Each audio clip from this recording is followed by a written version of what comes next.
Good morning. Good morning. Sometimes I'm hesitant to say good morning because I'm really saying, please take a seat. We're getting ready to get started. I hate to stop the fellowship, but I'm thankful for the fellowship. Well, Christmas season is upon us. I'm looking out there and I see quite a few Christmas sweaters and a lot of red ties and all that kind of stuff. So that means we've got a lot of activities and things going on. We still got some music playing here in the background. I'm enjoying it, but I'm distracted by it. Thank you. These guys up there do a great job. Let's give them a hand. You know, sometimes we only think about them when something is going wrong, but think about all the times they do everything perfectly. So thank you guys. Appreciate that. So speaking of Christmas music and all that, next Sunday, we've got our services at our regular times, 8, 9:15, and 10:45. Now, these are going to be family services. We don't have life groups on that day, but we have all three services. There'll be family services.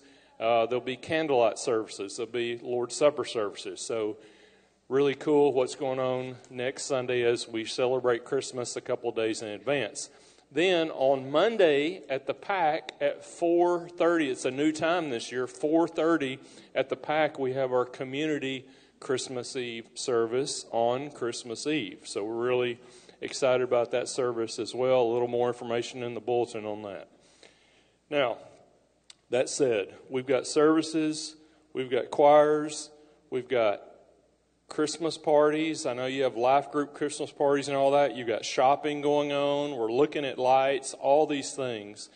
And so my prayer this morning is that we're not distracted by all the stuff and all the activities, which are good. There's nothing wrong with any of those things, but that we'll miss what they're intended to point us toward. I want to read just a short story, just a couple paragraphs this morning, if I can.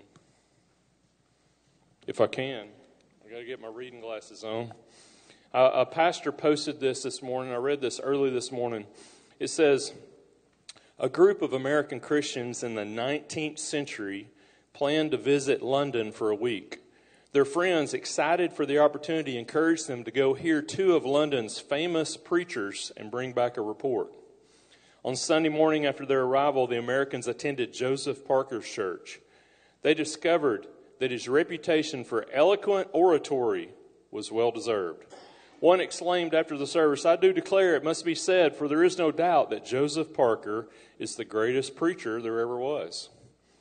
The group wanted to return in the evening to hear Parker again, but they remembered their friends would ask them about another preacher named Charles Spurgeon. So on Sunday evening, they attended the Metropolitan Tabernacle where Spurgeon was preaching. The group was not prepared for what they heard.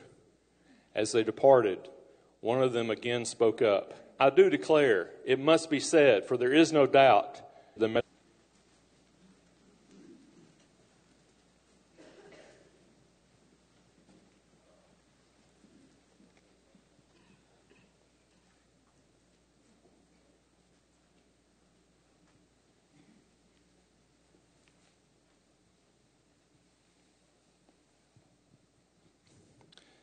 Father, this morning as we pray, we're grateful for the season that we find ourselves in. We're grateful for this time where we get to focus on the coming of Jesus, his birth, coming into the world, Christ incarnate. Father, we're